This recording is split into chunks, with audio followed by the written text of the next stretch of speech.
Hello friends, this is Pallavi Purohit. Welcomes you all on my YouTube channel गुरु शिक्षा। नमस्कार दोस्तों, मेरा नाम है पल्लवी पुरोहित और आप सभी का स्वागत करती हूँ मेरे गुरु शिक्षा YouTube चैनल पर। तो फ्रेंड्स, आज मैं पढ़ाने वाली हूँ NCERT, CBSE और RBSE। NCERT की जो बुक्स है उसका जो चैप्टर है chapter 2, linear equation in one variable. तो क्लास 8 के लिए रहेगा ये, ठीक है। चैप्टर का नाम है linear equation in one variable, chapter number 2। उसको हम सॉल्व करने वाले हैं, ठीक है। तो सबसे पहले हम इसका इंट्रोडक्शन शुरू करने से पहले मैं आपको बता देती हूँ कि लीनियर इक्वेशन, तो सबसे पहले इक्वेशन वर्ड का मतलब क्या होगा, वेरिएबल वर्ड का मतलब क्या होगा। वन बाय वन हम चलते हैं और को स्टार्ट करते हैं। सबसे पहला वर्ड है हमारा इक्वेशन, ओके। तो इक्वेशन से हम क्या समझते हैं, इक्वेशन के अंदर जैसे मैंने एक लिखा है यहाँ पर x + 5 = 10, तो ये क्या बन गई, एक इक्वेशन बन गई, ओके। और इसमें ये जो है इसको हम कहेंगे वेरिएबल। वेरिएबल का जो मतलब है जिसकी वैल्यू हम चेंज कर सकते हैं, जो वेरी कर सकता है, राइट। तो x की जो वैल्यू है हम कुछ भी वेरी कर सकते हैं, इसीलिए इसका नाम ही क्या रख दिया, वेरिएबल, ओके। ये जो वैल्यूज हैं दोनों, ये है कांस्टेंट, इनको क्या कहा जाता है, कांस्टेंट। इसका मतलब 10 की वैल्यू 10 ही रहेगी और 5 की वैल्यू 5 ही रहेगी, इसको हम चेंज नहीं कर सकते हैं। तो फर्स्ट ऑफ ऑल ये इक्वेशन है, इसको हम कैसे पहचानेंगे, इसमें एक वेरिएबल होना चाहिए, कांस्टेंट की टर्म्स होनी चाहिए, और एक जो इम्पॉर्टेंट चीज़ है जो इक्वेशन में आती है that is called equality symbol. अगर ये सिंबल इक्वालिटी का बीच में है इसका मतलब ये हमारी इक्वेशन है, ओके। नाउ इक्वल टू के एक तरफ ये जो एरो जा रहा है this is called left hand side, okay. और ये जो हमारा राइट साइड है यानी कि इक्वालिटी के राइट साइड में जो भी डेटा आएगा उसको हम कहेंगे राइट हैंड साइड।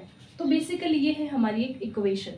नाउ इसमें वेरिएबल की जो वैल्यू होती है, इसकी जो डिग्री है, ये डिसाइड करती है कि हमारी इक्वेशन कैसी है, लीनियर इक्वेशन है, क्वाड्रेटिक है, ठीक है। तो अभी हम बात करें लीनियर इक्वेशन की, इसका मतलब इसमें जितने भी इक्वेशन आएंगे, सपोज इक्वेशन आ गया y + 6 = 11, तो यहाँ पर y की वैल्यू कितनी है, 1। इसका मतलब ये इक्वेशन कैसी है, लीनियर इक्वेशन है। अब एक एग्जांपल देती हूँ मैं आपको, y² + 5 = 12। यहाँ पर आप y की डिग्री देख पा रहे हैं, यहाँ पर y की डिग्री कितनी है, 2। इसका मतलब अभी ये इक्वेशन लीनियर इक्वेशन नहीं है, इसके अंदर जो y की डिग्री है 2, इसका मतलब अब डिग्री 1 है, तभी तक इसको हम कहेंगे लीनियर इक्वेशन, ओके। चलिए तो हम एक एग्जांपल लेते हैं इसको सॉल्व करते हुए कि बेसिकली इसको सॉल्व कैसे करना है और इक्वेशंस के अंदर वैल्यूज कैसे फाइंड आउट करनी है। इसको x है, y है, वेरिएबल कोई भी नंबर हो सकता है, कोई भी अल्फाबेट हो सकता है a से लेकर z तक। जैसे कि अभी हमने क्वेश्चन में लिया था x, किसी क्वेश्चन में y भी आ सकता है, किसी क्वेश्चन में p भी आ सकता है, q भी आ सकता है, z, c, so on। So alphabet a to z, कोई भी लेटर हो उसको हम क्या कहेंगे, वेरिएबल कहेंगे। क्या कहेंगे, इसको वेरिएबल कहेंगे। और नंबर्स अगर आते हैं सिंपली विदाउट एनी वेरिएबल, उसको हम कहेंगे कांस्टेंट, क्योंकि उसकी वैल्यू हम चेंज नहीं कर सकते हैं, ओके ना। कुछ नंबर ऐसे भी आ सकते हैं, 5y + 3 = 6y, ओके।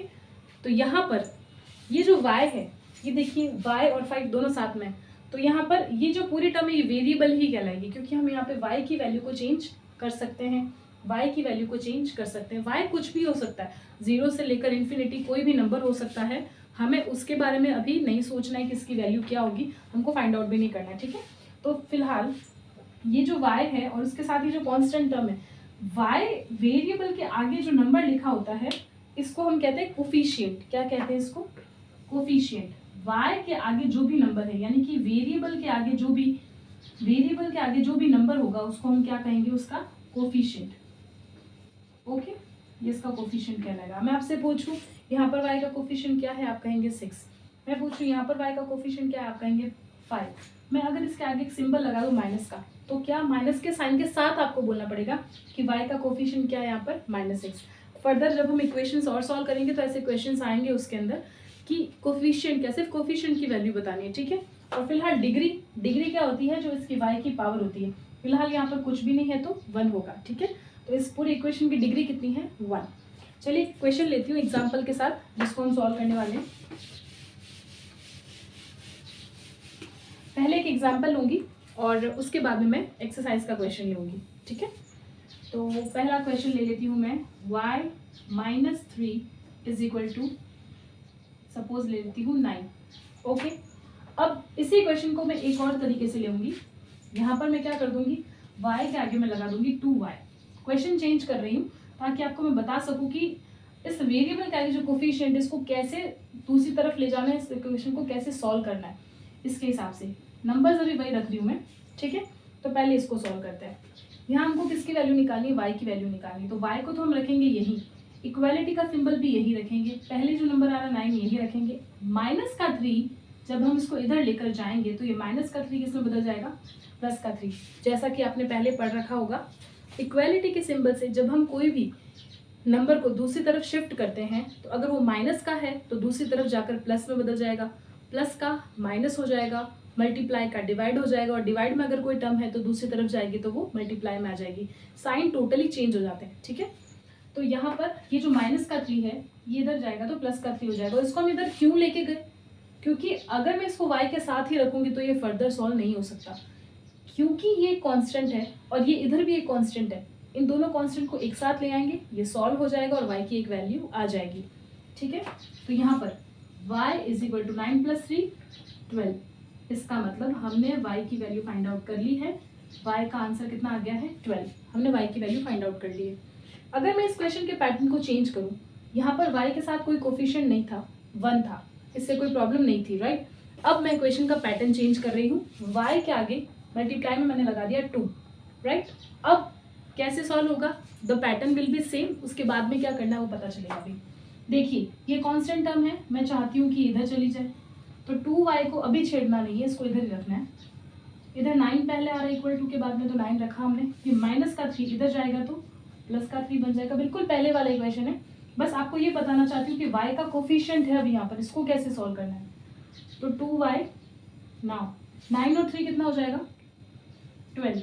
अब हमको y की वैल्यू निकालनी है, ना कि 2y की।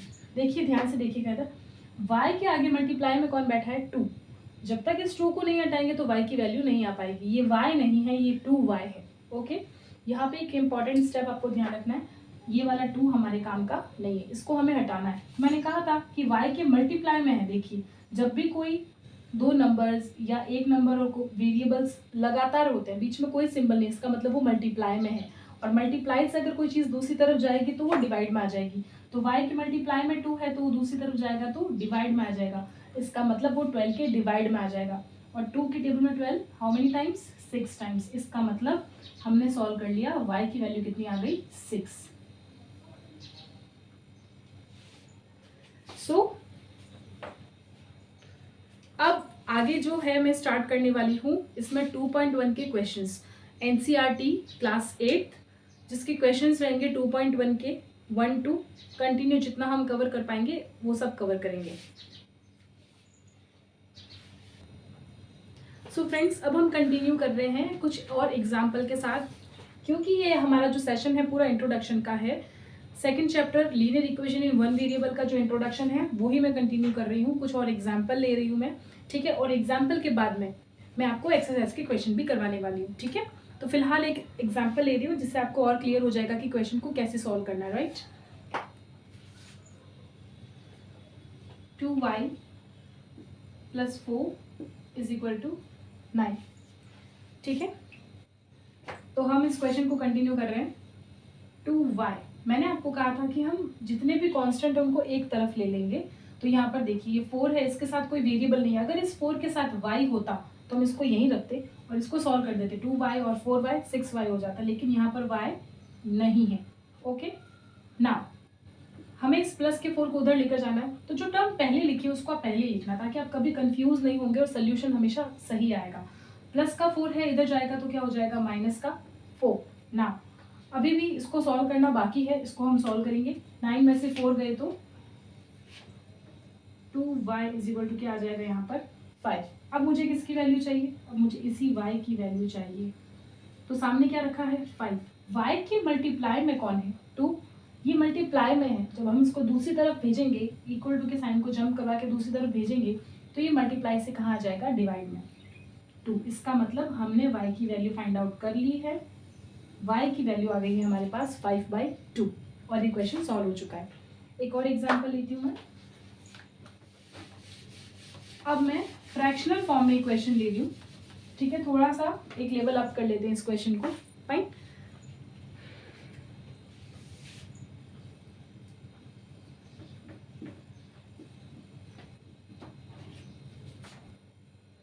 सो फ्रेंड्स, ये है हमारा अगला क्वेश्चन और ये फ्रैक्शनल फॉर्म में है, ठीक है। इसको कैसे सॉल्व करना है, तरीका सेम रहेगा, राइट। तो इसको शुरू करते हैं हम। सबसे पहले हम क्या करेंगे, x वाली जो टर्म है x/3, इसको मैं एक तरफ ही रख रही हूँ क्योंकि ये जो 5/2 इसके साथ कोई वेरिएबल नहीं है और इसके साथ भी कोई वेरिएबल नहीं है। तो हम क्या करेंगे, विदाउट वेरिएबल वाली टर्म को एक तरफ ले जाएंगे। तो 5/2 को मैं अब उधर लेके जा रही हूँ, लेकिन जो पहले लिखा नंबर है उसको मैं पहले लिखूंगी। ये टर्म लिखी, इसको तो उधर भेजना है तो इसको नहीं छेड़ेंगे। अब इसके बाद क्या नजर आ रहा है, इक्वल टू पहले लगा दिया। इक्वल टू के बाद क्या आया, -3/2 और ये प्लस का 5/2 जब दूसरी तरफ जाएगा तो क्या बन जाएगा, -5/2। अब इसको हम सॉल्व कर लेंगे। क्या हमें यहाँ पर एलसीएम लेने की जरूरत है क्या, देखिए इसका डिनोमिनेटर 2, इसका भी डिनोमिनेटर 2, तो हमें एलसीएम लेने की जरूरत नहीं है। सिंगल लाइन 2, ऊपर आ जाएगा -3 और यहाँ आ जाएगा -5, माइनस माइनस प्लस, आपको पता होगा माइनस माइनस प्लस। इसका मतलब ये कि हमको करना तो प्लस है, माइनस माइनस प्लस का मतलब हम ही नंबर्स का प्लस करना है। 5 and 3 8, लेकिन सिंबल किसका लगेगा, जब दोनों ही नंबर्स माइनस के हो, नेगेटिव के हो, तो आगे जो सिंबल लगेगा वो किसका लगेगा, माइनस का। और यहाँ नीचे क्या आ जाएगा 2। क्या ये नंबर कट हो रहा है, -8/2 क्या कट हो रहा है ये, डेफिनेटली। 2 की टेबल में 8 कितनी बार आता है, 4 टाइम्स, और ये माइनस का सिंबल चेंज नहीं होगा। इसका मतलब हमने क्या लिखा है अभी तक, x/3 -4।